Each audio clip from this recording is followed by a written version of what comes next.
Queen Elizabeth II. Coronated in 1953, she became the monarch of a nation in crisis following the ravages of World War II and the decline of Britain's rapidly fracturing empire. Resolute, committed, and wildly popular, she has successfully shepherded both the royal family and the nation at large through nearly 7 decades of unprecedented social, economic, and political change. So, what makes Queen Elizabeth such an effective leader?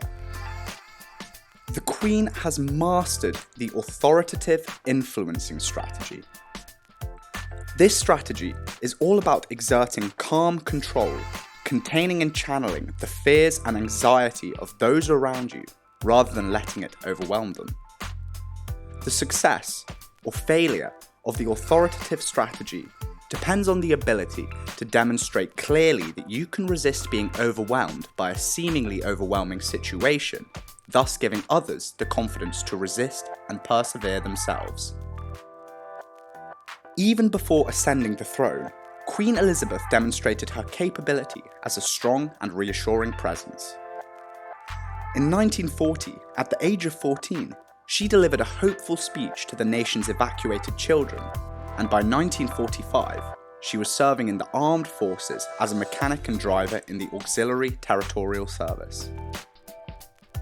During her reign, the Queen has overcome a number of both personally and nationally testing periods, exerting an image of strength and confidence without fail. In order to project the effects of her own personal characteristics of composure and stoicism to the nation at large, the Queen has made efforts to be a visible and present monarch, delivering a broadcasted speech every Christmas since 1952, and having officially visited over 115 countries. It is unquestionable that Queen Elizabeth's resolute and popular leadership has given confidence and strength to her subjects for nearly 70 years. So, how does the Queen do it? Well, there are 4 cognitive steering biases, which can be thought of as levers that she has learnt to pull to successfully enact the authoritative strategy. She exhibits a high trust of self, remaining committed to her core spiritual and moral convictions and identity as a monarch, projecting an air of composure to those around her. She also has a high trust of others, choosing to work through people and offices which represent her authority, rather than exercising it directly and personally. She is low self-disclosing, reserving, or even repressing her own personal opinions to protect the authority and legitimacy of the monarchy. Finally, she is low seeking change, maintaining a cohesive and stable nation by emphasizing those rituals, traditions, and institutions that she embodies. When put together, these 4 bias positions result in the authoritative strategy that has been vital to Queen Elizabeth's effective leadership. It's important to understand that these cognitive biases aren't just in the Queen's head. The pulling of these levers are intentional actions that create a specific and effective social emotional road that those around her can follow.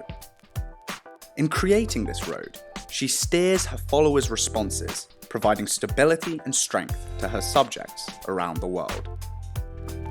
Queen Elizabeth II demonstrates how successful you can be if you know how to use the right influencing strategy for the right purpose at the right time.